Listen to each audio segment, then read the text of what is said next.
For centuries, the kingdom of Vanos was one of the most powerful kingdoms in the world.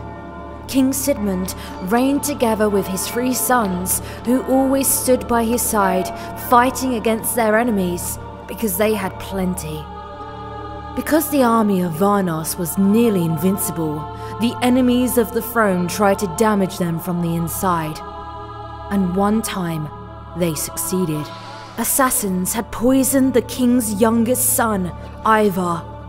The poison had no known cure inside the kingdom of Vanos. To seek revenge, the king and his oldest son, Ragnar, went on a long crusade to track down the assassins. In the meantime, Magnus, the second prince, tried to find a cure for his younger brother. He found a temple far away from the safe borders of his home. The priests in the temple told him they could cure his brother, but it would come with a high price.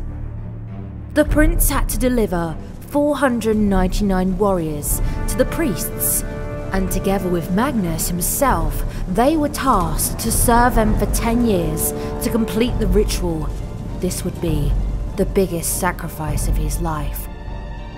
After 9 years, the bloody and unsuccessful crusade of the king and Prince Ragnar had reached the priest's temple.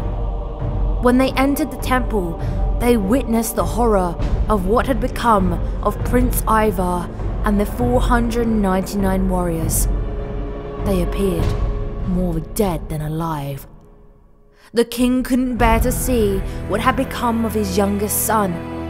In his disbelief and disgust, he grabbed his bow and shot to put him out of his misery.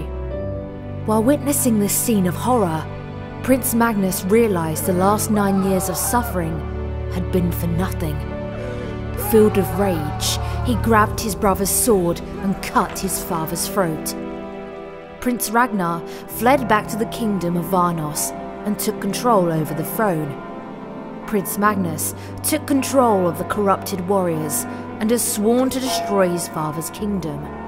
This is order versus chaos.